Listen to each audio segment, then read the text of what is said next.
All right, welcome everybody. Thank you to everyone for coming. This is actually quite an audience of entrepreneurs, CEOs, people who have been involved in important places in Israel in the war effort. So we're thrilled that you came out for Marc. I'd like to thank Marc for agreeing to do this. He has a very busy schedule while here in Israel and has been jetting around the world. But most importantly, his son got married over the weekend. So please join us in wishing him Mazal Tov. Thank you. Marc's just been an incredible friend to me and to Israel and to the Jewish people and a real leader. And we'll delve into some of that. And I actually want to start in a place that goes back a bunch of years because there's a lot of younger and successful people here.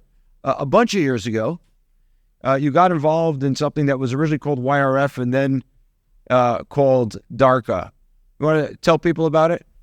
Sure. So 38 years ago, standing on the Israel-Lebanon border with the head of Northern Command, said, "What are you worried about?" And I expected him to be looking out and talking about the threats. And he said, "I'm worried about divisions in Israeli society." And ultimately, we traced that back to education, periphery versus central. And so 38 years ago, we began an education effort to get the 50% of the kids who don't pass the Bagrut at a level to go to university to pass the Bagrut. And we started with business principles like use other people's money, measure everything, double down on what works, and so on and so on. Fast forward 38 years to charitable takeovers, which not many people have done. We now run 47 schools in Israel. We have 27,000 kids in school. We have 3,000 teachers. Our kids are passing the Bagrut with 4s and 5s in the 90% range. And these are Moroccan, Ethiopian, Yemeni, Bedouin, Druze, Israeli Arabs, even Haredim in our first Haredim school. It's never the kids. We go into Netivot, the kids are passing the Bagrut at 16%. And you say to the principal, how could you have a 16% Bagrut rate?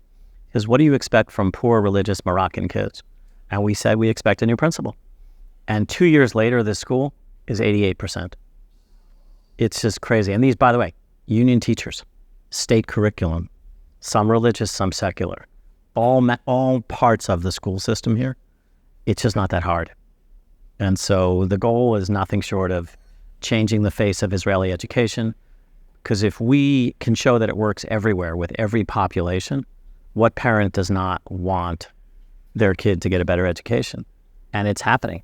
So if we come into a town and we start attracting students, the other schools start losing population, we train their principals, we train their teachers. We just want to change the system. And where do you find the principals? So I'm like... Everywhere. I mean, so the head of it is the former principal from Black High School. And he just one day woke up and said, why am I teaching the children of rich kids? He literally just said that. And he's just used his network. And then we've developed a methodology for training. But we figured out is that people who go into education are not there for the money. They're there to do good. They become jaded by the system over time. So if you make the place work, they get energized. And so people leave successful jobs, successful positions, leave the Ministry of Education and come to work with us because they see what we do works. What was the main opposition? I mean, it's a behemoth, the Ministry of Education in this country. And it's breaking the status quo. What was happening here is the outsourcing had become a business. The supposedly philanthropic entities were taking 15 or 16% of revenue to cover their overhead and building big buildings and infrastructures. We went the other way. We said we charge nothing and we pay our own overhead. And we went and we with Naftali Bennett's help, got transparency to the process. Once there was transparency to the process, it liberalized.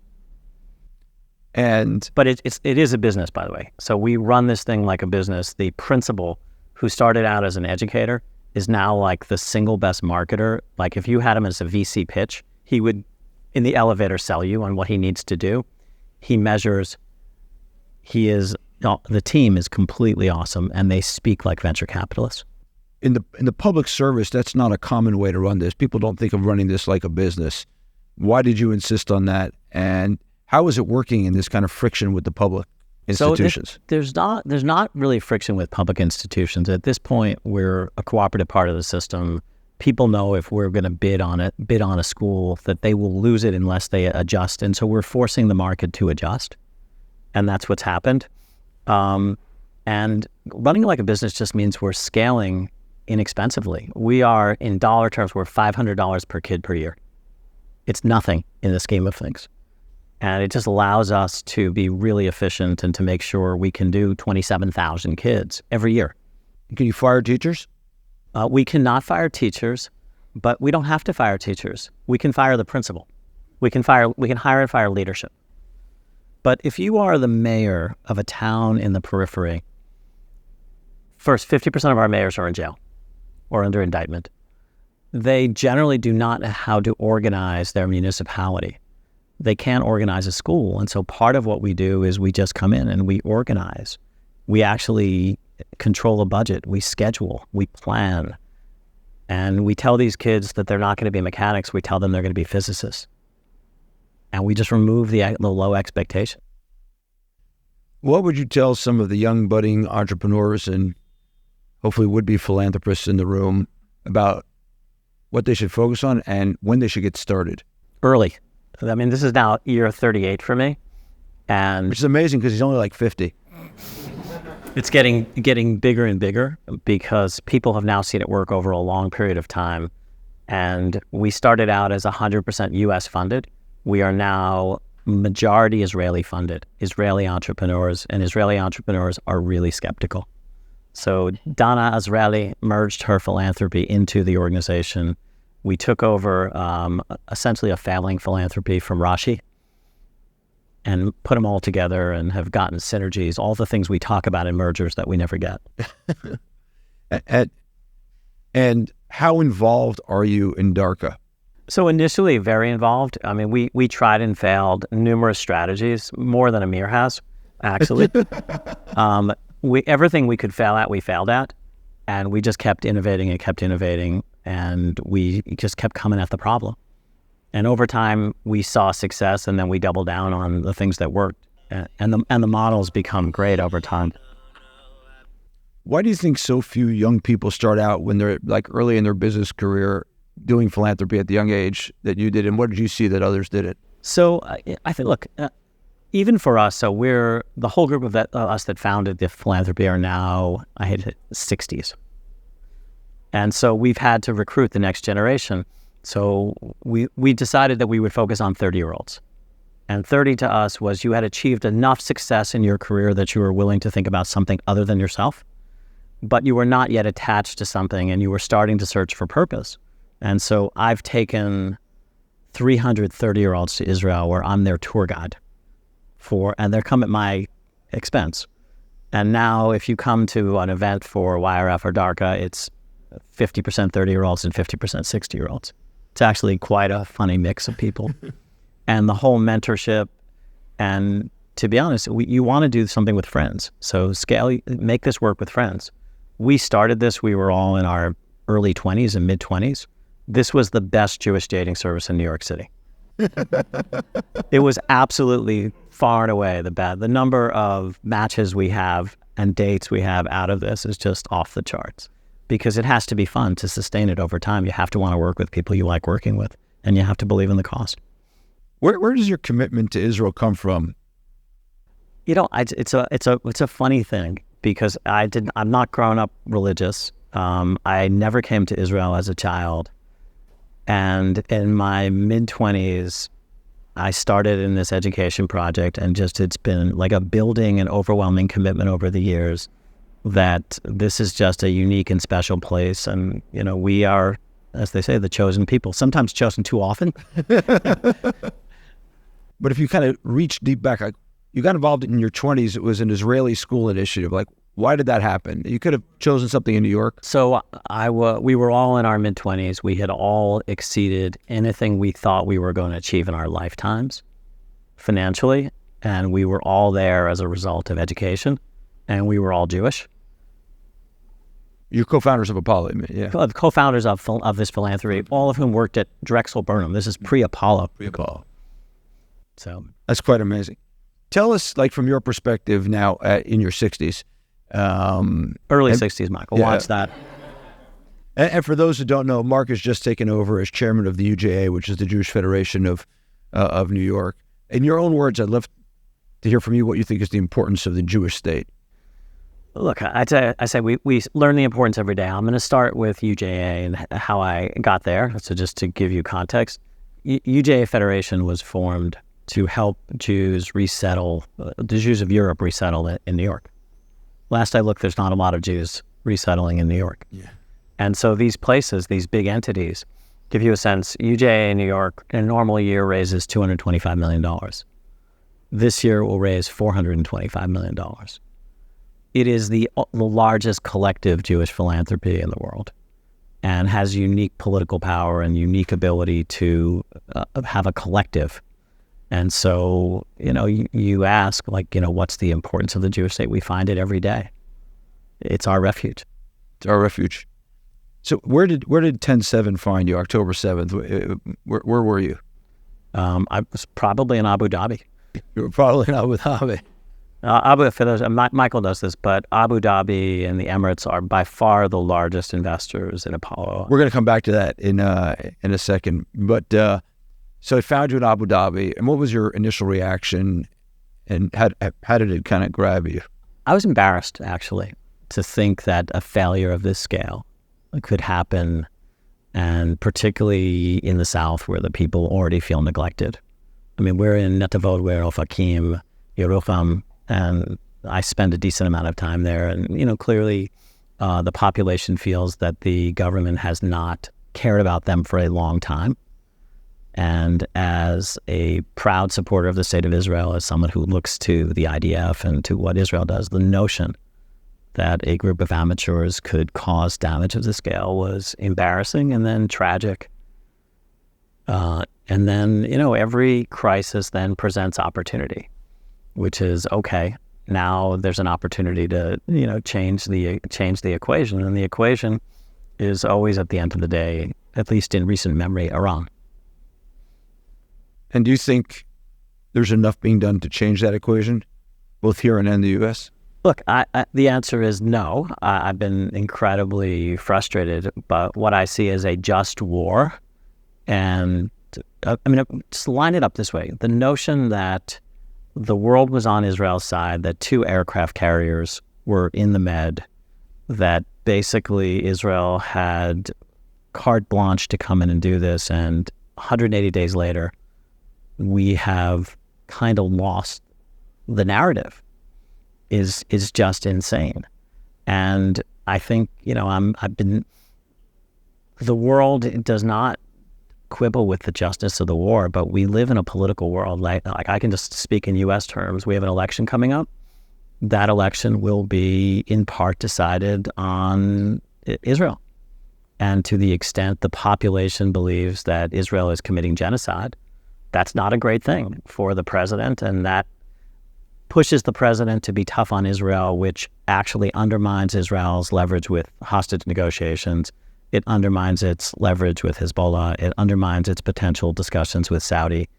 It undermines its access to military and other things, and potentially can unravel what was a great thing. And so I am often frustrated here watching, I'll say it differently. In the U.S., we get to play politics because we're in the middle of a political season, and we have 2 big oceans, so we have a big military, and we don't have people on our borders. But the notion that you can both prosecute a war and play politics just seems very frustrating. It must be frustrating to all of you. When you say play politics, you mean domestic politics? Domestic politics, yeah. Just to be clear. 10/7 or October 7th also kind of reverberated in the Jewish community in America, particularly on college campuses. For those of you who didn't see it because you were under a rock, there was a congressional hearing led by Elise Stefanik and others where she grilled the presidents of University of Pennsylvania, Harvard, and MIT. Marc is chairman of the board of advisors of the University of Pennsylvania. Wharton School. And was super involved, I would say, behind the scenes and in the front of the scenes at some point. For those of you who haven't seen it, there's an incredible interview with him on CNBC, a series of letters that he wrote to have the president of Penn removed. Yes, and the chairman. And the chairman. you want to tell people, one, what got you animated, and two, kind of how you went about this. This is a hard battle, right? Claudine Gay is still at Harvard. She's no longer the president, but she's still there. And the president of MIT is still there, but you were successful first at Penn. So this started in the summer, and we had at Penn a conference that has gone on for a long time, which was a Palestinian literature festival called Palestine Writes. And this year the festival was hijacked and essentially outsourced to a known anti-Semite and Hamas sympathizer named Susan Abu-Hawa. And this is ahead of the conference, and so I wrote to and called the president of UPenn and said to her, I'm a free speech absolutist. I don't think you should prevent these people from speaking. I actually think people can say whatever they want, but your professors are sponsoring it, your students are being forced to go, your buildings are hosting it, your university's paying for it, and your logo is on it. It seems to me like you're imprimatur. I think you need to remove your imprimatur from this conference because this is not a question of free speech, this is a question of favored speech. And I gave her a number of examples where a law professor named Amy Wax had said things like minority students don't do as well in my class on tests as non-minority students. And that she's under discipline. It's been a huge scandal at UPenn and other things. And through a series of letters back and forth, ultimately, she concluded that she didn't agree with me. She actually said to me, 30 professors disagree with you. And so with Hope Tates' help and help of a small group of alumni, we animated the alumni, and we ultimately had nearly 8,000 alumni step forward and say they were not going to fund the University of Pennsylvania until both the chairman and the president were removed. And it became viral. John Huntsman, the ambassador, John Huntsman, was in Japan minding his own business. In the middle of the night, the president and I get a joint email where John Huntsman says, I'm embarrassed that my name is associated with the university. My family will not fund this anymore while you're here. And what we were seeing was in part support for people fighting anti-Semitism. But I really want to couch what's happening in the U.S. It's not anti-Semitism. It is anti-Americanism. We are in the middle of a takeover of our elite academic institutions by a dominant narrative that you can call post-colonial education, oppressed versus oppressor, powerful or powerless. And the narrative goes as follows. If you're the oppressed, by any means possible. Facts don't matter. It just matters in outcomes. And so Israel is seen as powerful. Israel is seen as colonizing. And therefore, it does not matter whether the facts support or don't support Israel. And if you've had 20 years of this on university campuses, it does not surprise me that the population on university campuses in particular that generate our next generation of leaders has grown up this way. And what's happened is you have this dominant narrative on the campuses, and that dominant narrative affects students because most students who come to college want to learn and have a good time. They don't arrive to be political activists. But when the cool kids are all out protesting, they're out protesting from the river to the sea. And then you ask them, what river and what sea and who lives between the river and the sea and how do they get there? No one knows anything. But they're still out there protesting. And we can laugh at that, and I do laugh at that, but I do think this is what we're fighting. And some people combine this with DE&I, which I think has been an accelerant to this. But anytime we choose people based on a favored class characteristic and not treat you as an individual, who decided which class is favored and not favored? And that's really what we have on these college campuses. And what I try and do by being public was actually just give people the courage to step forward and take this on. And that's what's happening. You're seeing it at Harvard. Larry Summers was fired because he had a bit of a faculty revolt. So presidents of universities learned to fear faculty. Now that Liz McGill and Claudine are out, presidents of universities now fear alumni and faculty. So I spoke at Harvard on Monday night to Jewish student leaders. And after the talk that I gave, which was primarily about courage of standing up against the zeitgeist, primarily about courage, about not letting, so to speak, the winds of history and the zeitgeist or whatever's in the university overwhelm them and be able to stand up.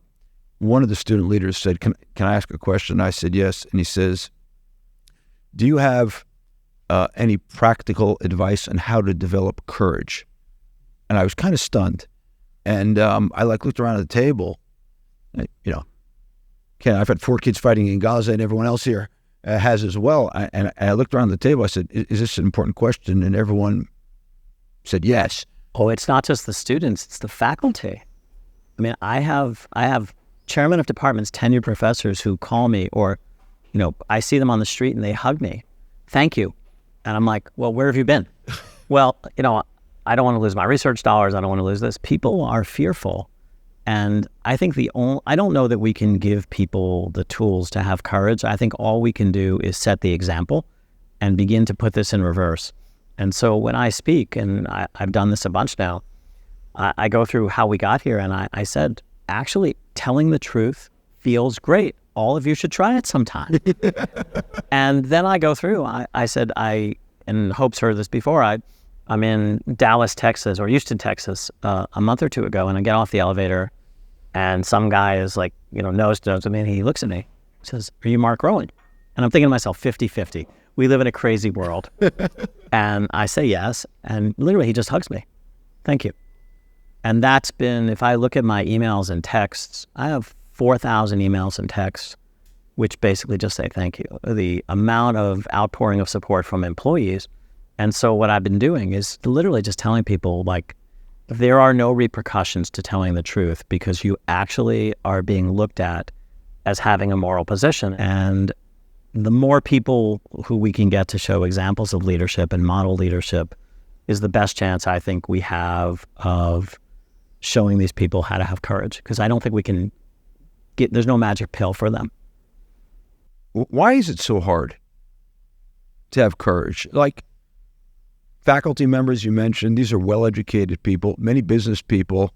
This is the same thing we have. This relates to investing too. This is everything that we do. There's something goes on for so long, for a long time, and you have fear of missing out, FOMO. And we've had this dominant narrative on these campuses, and if you really dissect it, it is not trustees or alumni versus faculty. There's actually 3 parties at the table. There's faculty, there's trustees, alumni, and then there's administration. If you actually analyze what's happened on college campuses, administration has actually taken the faculty freedom away. It is not the trustees. The trustees are the countervailing force, because if you look at Penn as a microcosm, and I'll get to your question on courage, if you're a professor at Wharton, you want to get back to academic excellence and merit. If you are a professor in the engineering school, academic excellence and merit. If you're in the medical school, academic excellence and merit. That is a majority of the professors at the entirety of the University of Pennsylvania. And then in the social sciences, not so much. Okay, but I don't think everyone has to share the same view. But the notion that they're fighting City Hall because the narrative is so dominant that it's squelched conservative voices or merit-oriented voices to the point where they're just non-existent. And so there's no camaraderie through self-selection. And so an outside force, trustees, I believe, need to come in and help recenter some of these institutions. But also there's been no price to pay for being an anti-Semite, for instance. These kids who are marching, they don't think about it because there's been no price to pay. But if you come to Apollo, I would not hire you if you were anti-Black. I wouldn't hire if you were anti-gay. I wouldn't hire if you were anti-anything. Why would I hire an anti-Semite? Why should we hire in finance and insurance and consulting and banking or law any of these kids?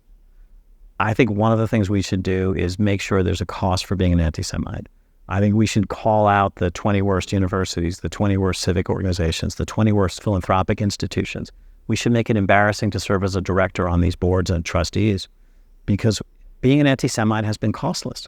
Well, positive side effect of 10-7, the Jewish community in the U.S. is off the sidelines. They are engaged. And now they just need to be directed. And to exact a price. And I think that will be part of it. It's not just about retribution. Yeah. I think there has to be a bunch of positives in education and other things. Do you think it's safe for kids on college campuses, Jewish kids on college campuses now? I do believe it is safe, but I think there are places that are more safe than others. I mean, I think we're going to watch a rotation of schools in terms of what we think is great. I mean, if I look just at the competition amongst business schools, I think UChicago is doing the best job of any business school today. They are ascendant everywhere. They are winning in terms of PhDs. They're winning in terms of new professorships and otherwise. And as much as I want, and I believe Wharton can be dominant, until Wharton finds its direction and actually picks a path, I don't think it's going to change the trajectory of the school. Because if you get in a negative fundraising loop, the dean loses power, professors don't see their research not getting funded, you start getting the best appointments, the best kids can go anywhere. And I think we're going to see real upticks in Vanderbilt, Brandeis, Duke, UF, UT. There are a lot of good places to go to school. You don't have to go to 8 schools. How about Tel Aviv University or Hebrew University? We get an uptick there? Maybe. Maybe. We'll see. You said before that the future leadership of America comes out of these institutions. You think about 20 years of indoctrination, and a lot of these things are fear-based. So how does that bode, if you think these are who fill administration jobs or congressional jobs, how does that bode both for the U.S.-Israel relationship and for the position of Jews in America? Look, I think it's not a positive. I think I start this way. The majority of the country is sensible. On every issue, when polled, the majority of the country is supportive of Israel's position, supportive of Israel going into Rafah, wiping out Hamas, supportive of appropriate limits on abortion, supportive of almost every controversial issue that has plagued, U.S. political life. The consensus. We just don't have a consensus political system. You have your own problems. We have our own problems. We have a primary system. In the primary system, most seats for Congress are determined in the primary. They're not determined in the general election. And therefore, the only risk you have if you're a Democrat in a Democratic district is that another Democrat runs against you. And so you run in fear of the progressive left. And if you're in a Republican district, the only fear you have is that a very right-wing Republican runs against you. And so I don't view these issues as issues of substance. I literally do not. And why do Republicans support Israel? Well, the Republican primaries in part are determined by evangelicals, and evangelicals are very supportive of Israel. Therefore, Republicans are more apt to support Israel, in addition to all the good and practical reasons that many of them do, as a valued partner and other things. And on the Democratic side, you have these issues in reverse. But you have such a splintering and polarization of politics that these views can be very damaging to Israel. And I think there is a sophisticated appreciation on the part of some in the Israeli administration of how these issues play. I mean, I've heard advisors to the current prime minister articulate roughly what I've said. On the other hand, the pressure of domestic politics here sometimes leads to policies and practices which are very popular here electorally, but are incredibly damaging strategically to the country. And if you were to give one piece of advice to the Israeli government and the American government on trying to break the tensions here, what would it be? I think it's now on the onus right now is on the Israeli government to take steps to not tell Biden no at every turn. I mean, appreciate the position that he is in, which is a political position, and do that which is necessary to garner support for what needs to be done. Which is take out Hamas and finish the job. All right, I want to take a sharp turn to business. As sharp as possible. Okay. So, once in a prior conversation that we had, I think we were walking on 57th Street, you said to me that I've been doing this business for like 30 plus years, but I only made money in some small number of them. I think it was 9, you said, but I don't remember. But it's worked out fine. It's worked out fine. So what should somebody take away about the investing business from that comment? So I don't want to be too literal, but I'll break it down. So the business, what I said applied specifically to private equity, which has a lot of similarities to venture capital in company selection. And we make money in fewer years, just to be clear. Okay. But if you think about the private equity business, you make 10 decisions a year, maximum. Everything else is ceremony. And how is money made? Well, over a long period of time in private equity, it appears that the secret to success is buying a good company at a low price and then selling it at a higher price. Okay, when do we, the sophisticated investors, spend most of our money? Given that we know low price is important, we spend most of our time buying companies when prices are high, because that's when financing is available. That's when people feel great. That's when people have confidence. And we do this cycle after cycle. And then when things get bad, everyone's overpaid, everyone's on defense. The ability to be a counter-cyclical thinker in this business, I think is very hard, and requires, just a commitment throughout the institution to a style of investing that can be unpopular. And how do you train counter-cyclical thinking and being unpopular? It a little bit comes back to the courage thing as well, right? It's, so I look at what we try to do at Apollo, and there are, 4 or 5 things, but making sure we are a safe place for counter-cyclical thinking, for contrarian thought is great. And part of that is a healthy tolerance of intellectual insubordination, which is different than outright insubordination.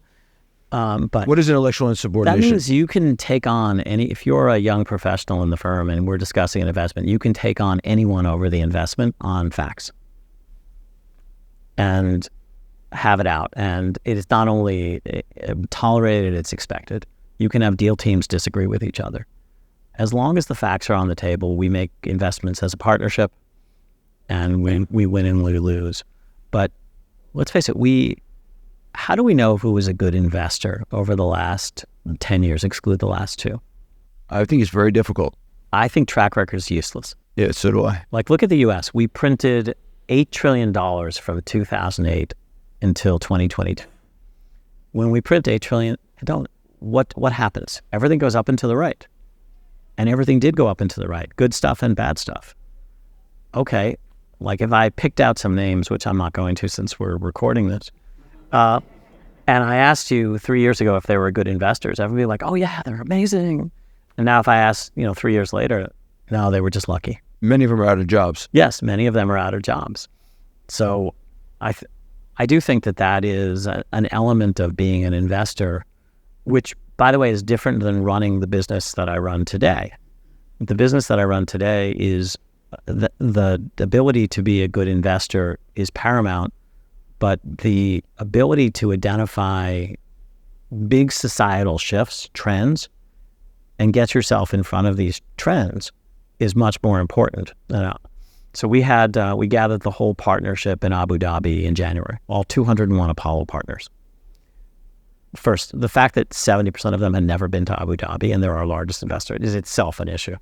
But we've now rectified that. And I put up a slide that showed that in 2008 we were 40 billion of AUM, and in 2023 we were 650 billion. So we grew 14 times. And then I said we outgrew Apple, we outgrew Microsoft, we outgrew everyone. Second slide: were we lucky or smart? We were lucky. How could you possibly plan on growing a business 14 times? In a financial management business, yeah. And right, we positioned ourselves in front of really big trends, and we were therefore taken along with those big trends. So what happened? You had a financial crisis in 2008. Financial institutions were on their back foot. They were weak. We stepped in when they couldn't do things. The world was pushing banks to do less. As banks did less, we did more. And then interest rates went to zero. Everyone needed returns. They were willing to look different places for returns. We provided returns. So it changed the shape of our business. The business today is 500 billion of credit and 150 billion of equity. And so, just for context, how much is JP Morgan providing credit on an annual basis? Oh, they would be, 3 trillion. 3 trillion. You're at 1.6. That's not bad. But the point being is that in the context of it sounds big in this room, but in the context of the market that we serve, it's just not that big. The big bank CEOs don't wake up every day wondering what the mighty Apollo is doing. And I do think that is, in your business, it's about identifying the trends specifically around, is it AI, is it power, is it other things?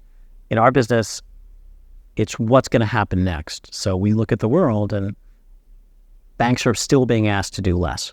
Basel III endgame, everything else. That's going to be a big trend. The Western world is getting older. We're short retirement income. The provision of retirement income on a guaranteed basis is going to be a big business. Then I look at things that have happened in the stock market. Does the U.S. have a stock market? Do we have price discovery? No. I don't know that we do. Especially not for small cap companies, for what it's worth. So right now. 80% of trading is S&P 500. 10 companies are 35% of the S&P. Those 10 companies trade at astronomical PEs. The whole market is basically levered to NVIDIA and Apple. And I'm not sure we do. And so in a world, I think the public markets have become mostly beta. And the reason I know that is I look at all active management of debt and equity. It's failed to beat the market 90% of the time for 20 years. I don't think we're going to have as much active management going forward. I think that we're watching in the next 10 years the demise of active management. I think it becomes more passive and more boutique, of which we are boutique. And I also think we're rethinking the whole notion of public and private. I grew up thinking that private was risky and public was safe. And when I started, it was. Private was 3 products: venture capital, hedge funds, private equity, and public were diversified portfolios of stocks and bonds. Now, private goes from AA to levered equity. It is both risky and safe. And public, we used to have 8,000 public companies. We now have 4,000 public companies. And shrinking. Going down. And we have massive concentration. And so should we recognize that public is both risky and safe? And second, shouldn't we expect more private, given that half the market is now private? Well, maybe what's the other side of that argument, which is if you want to kind of be counter to the trend, there needs to be a market that develops for smaller cap companies and for active management.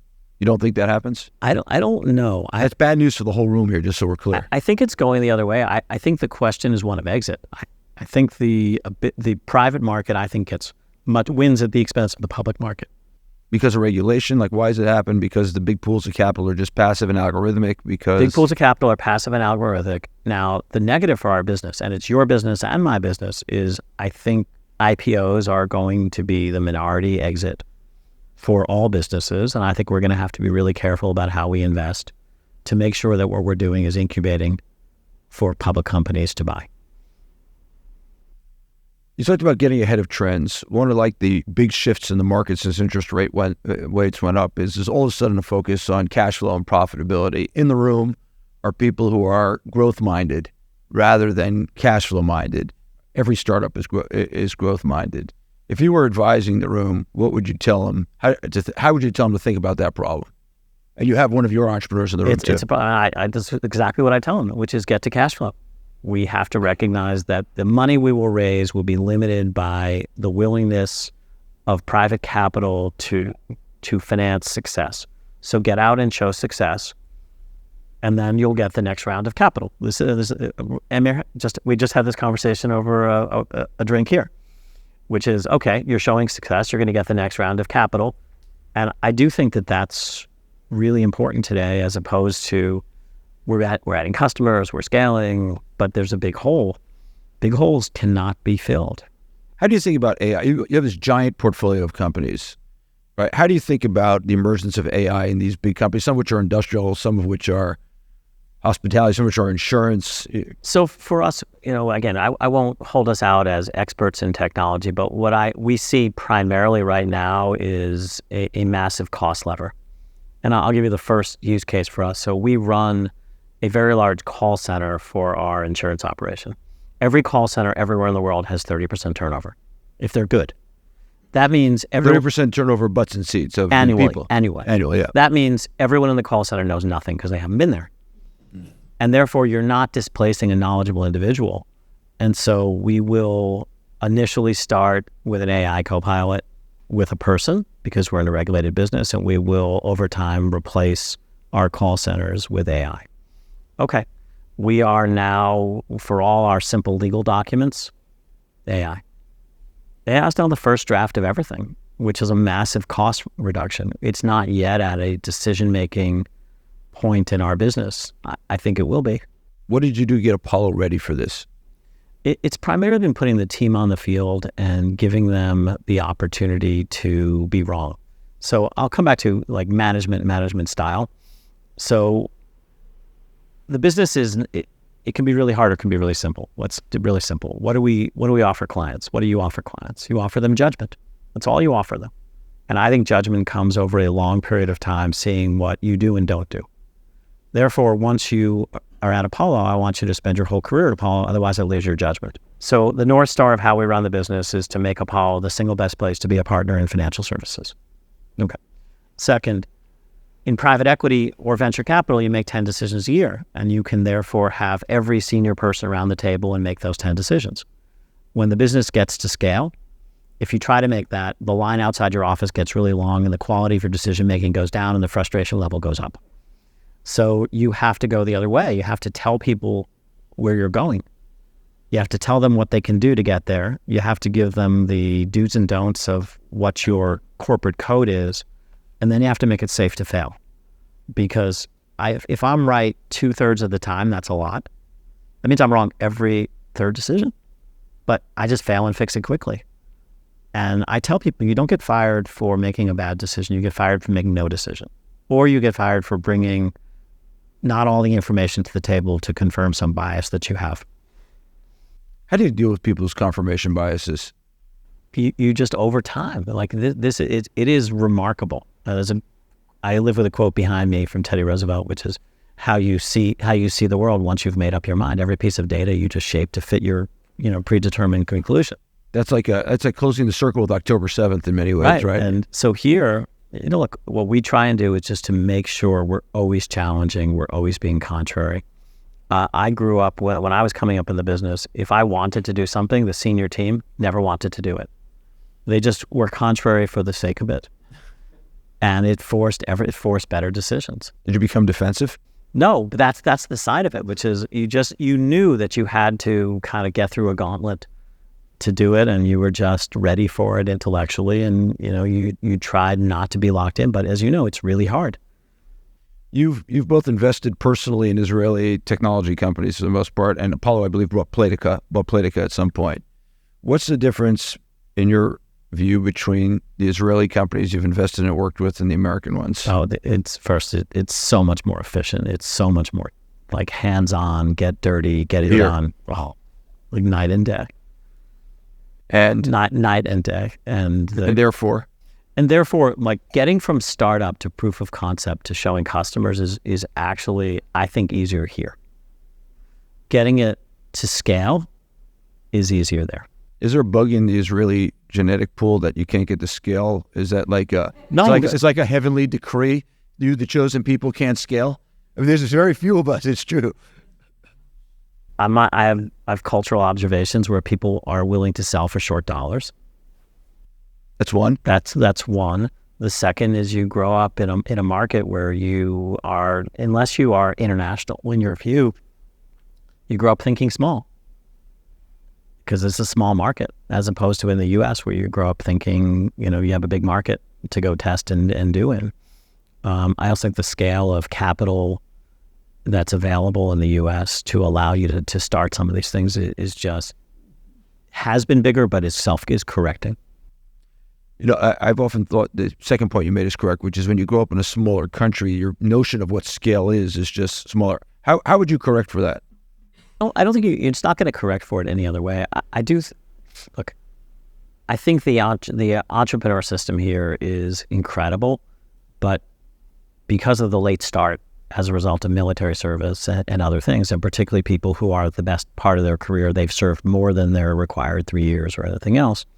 By the time they have financial success, they're older and they want to cash in on their financial success. And I find a real bias to ring the cash register early for that first win here. And how would you solve for that? I think that there is not a great solution. I'll tell you what, like at Playtika, I'll tell you what we did. We just started paying out a percentage of profits. And before we exited and other things, we just wanted the entrepreneurs to relax. Like, yes, Robert, buy a car. Yes, Robert, buy a house.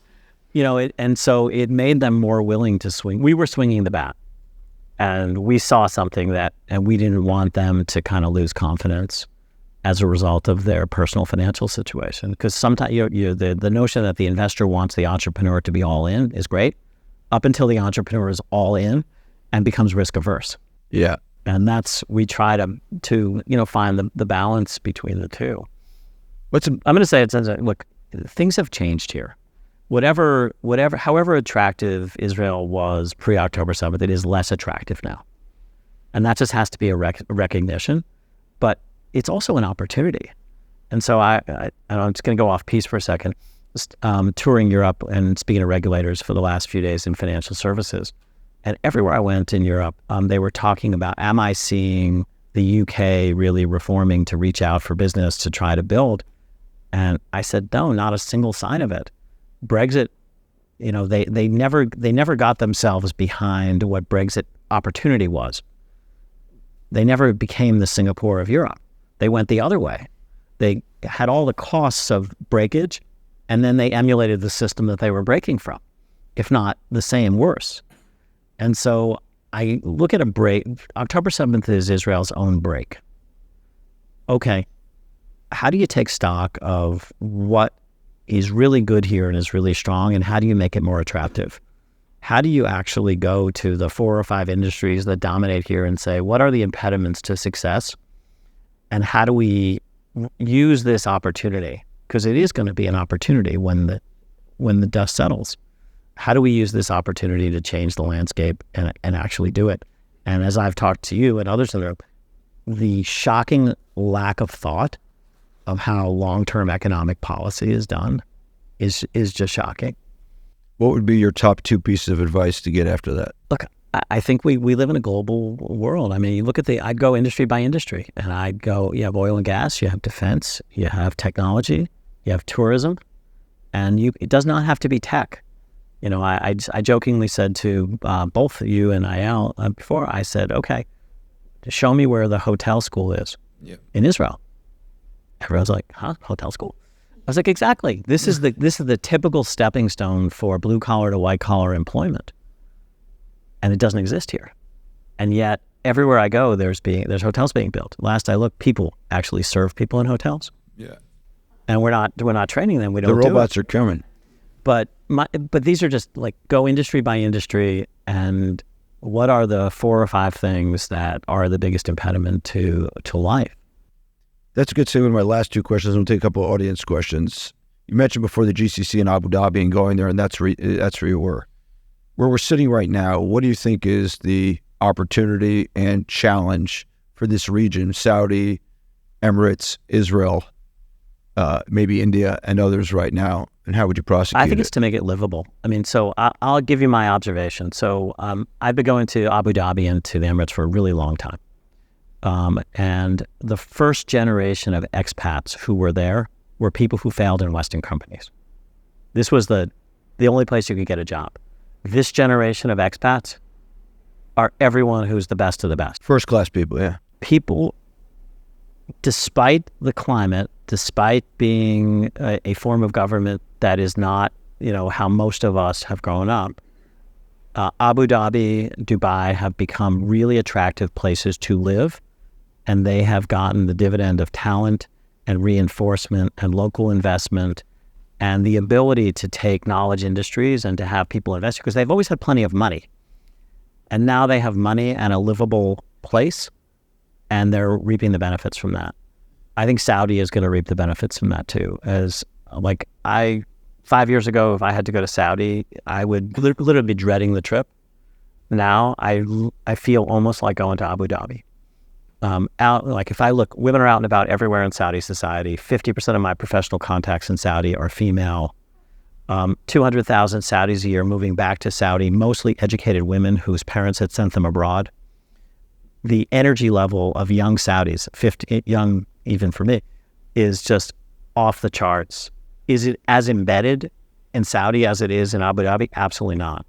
But the resorts, the tolerance, the openness, the acceptance of Jews, of Israel and other things amongst educated people. This is an unbelievable dividend. And Emirates is 3.5 million people. Yeah. It's 30 million people. Like Riyadh alone it's going from 9 million to 13 million people. It is hopeful to go there, and it is becoming livable. And where are we 10 years from now in this relationship? This is all a question of, how Israel gets itself. I mean, in some ways you have a common enemy and a common opportunity. I mean, this is why do people want to make peace with Israel? You can come up with a list of reasons, which is, technology, defense, standing up to common enemies, relationship with the U.S. Okay. Those are things that, Israel has to continue to invest in defense, continue to invest in technology, relationship with the U.S. I think you will still have a common enemy, but... One last question for you. You mentioned earlier that you think getting people guaranteed retirement income is going to be a big deal. Do you think that the social welfare state is kind of dead? No, I think that's what people want. I think that's Europe. I do think, and the remark was made to me is Britain had the opportunity to be Singapore, except the people decided they wanted to be a social welfare state. So I think it is starting to fray around the edges, because the requirement, you think about the challenge Europe faces of defense, of investment in their economies, of energy transition, climate, and an aging population, and providing for the social welfare state. With no kids, yeah. With no kids. I mean, they have not done a great job assimilating immigrants into their society. They've basically not assimilated them into their society. And so I think there are challenges around the world. But I think that the need for guaranteed retirement income is not primarily from governments. I think governments are just going to do less. Right. They'll shrink. The social welfare state will shrink, but we'll need other solutions. Look, it is possible. I mean, go to who's done the best job anywhere in the world? Australia. Australia just did a simple thing. They did something called superannuation, which is nothing more than putting professional managers who are fiduciaries over people's savings and allowing them access to 30% private markets over a long period of time with compounding. And in the U.S., just to tell you, Israel's not alone in not addressing this. In fact, Israel is closer to the Australian system than we are. So what's the largest pool of capital in the world? 401k in the U.S., $13 trillion. What's it invested in?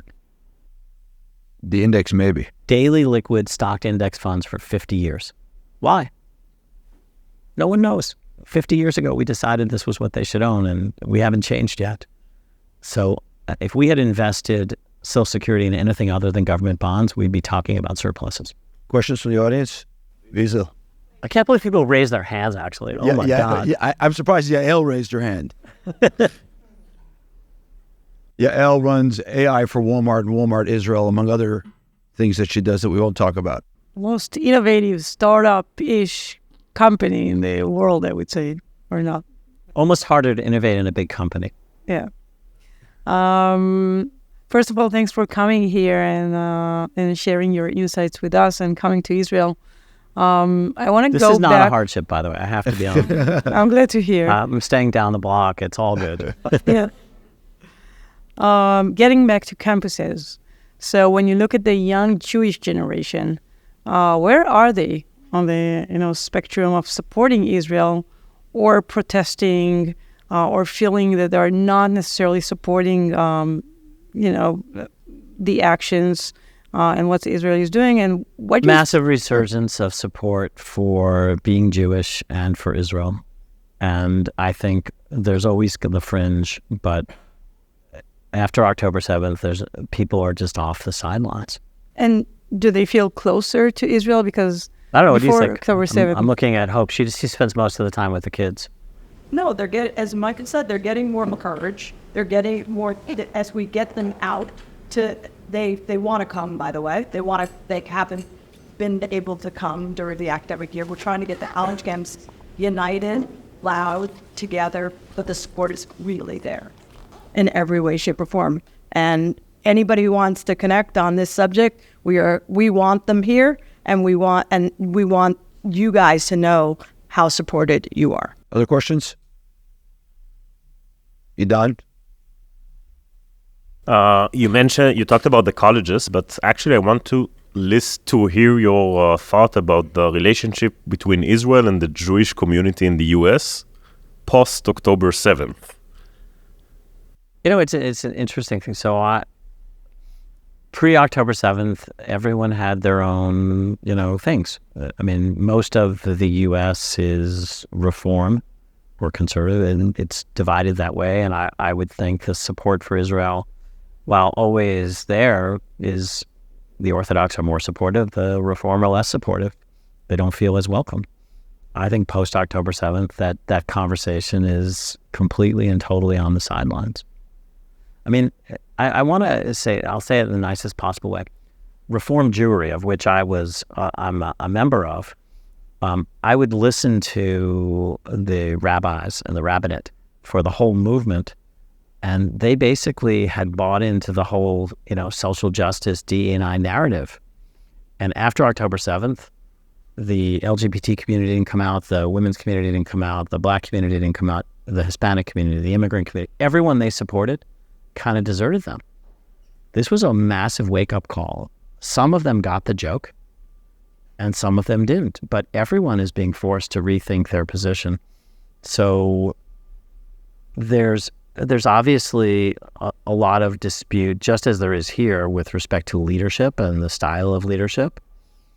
But I think that support for Israel amongst the Jewish community has gone up. I mean, I look at it just in numbers. Look at fundraising at UJA.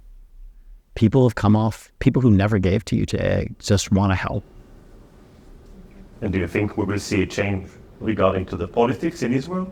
More involvement, more pressure? How do we're all helpless, except for you guys. You guys are not helpless, but I find it's actually a really funny thing. Like in the U.S., I actually think we can affect change in U.S. politics, and yet I come here and you guys are so resigned to the system. It's so crazy.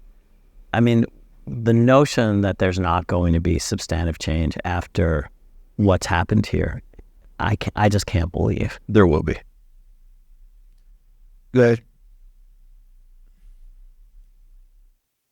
Thanks for being here. It's very insightful. And I wanted to ask a question because you were discussing a lot of aspects of education. So most of us, I guess, grew up reading books and being critical. The biggest issue that I see today is how to deal with the next generation and how to deal with all the amounts of data, that many of it is fake, and how to teach them to criticize and ask the right questions, to draw the right conclusions before they go to those protests or other events that happen, either against us as Jews or others, and how do we deal with the next generation of education and teach them? I'm going to say I don't have an answer for you. I think it's a real problem, and I think it's a problem for us. I no longer know what's true. I don't think the New York Times is true. I don't think the Wall Street Journal is true. I don't know where news is true. You have to get news from every source you possibly can, and by the end of the day, decide for yourself what's true. But at least we grow up thinking about that critical reason. This next generation gets their news in snippets, and we can rail against that, which I think we should over a long term. But in the short term, the notion that this technological group of geniuses in this country, that we've ceded social media and we've lost the terms, we're not seen as indigenous, we're colonists. For the way the army operates and versus the rest of the world, the notion that there's genocide, the notion that this is an apartheid state. I mean, we've actually ceded those three words, and we've ceded the social media battle. And I don't see the resources of this state, which should be awesome, applied in that context. I really don't. I mean, there's obviously lots of need for that today, and every effort I've seen here been kind of nascent and not well thought out. Finish with this last question, then we have to wrap up. I'm going to ask it and be done. And that's that.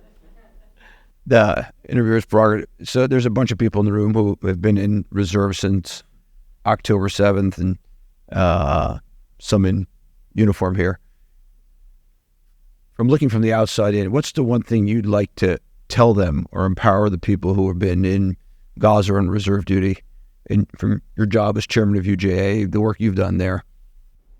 Look, this is just unbelievable. I mean, how many places in the world where people actually fight for something they believe in? I forget who said it to me yesterday. If you said it to me yesterday, I don't want to steal what you said. But, if you're a Belgian, are you fighting for Belgium? Probably not. This is like an amazing place where people want to preserve what they have. And it's doted and appreciated. I mean, there's very few places in the world where you have a citizen army. Yeah. It's really impressive. Marc, thank you for doing this. Thank you for coming. I was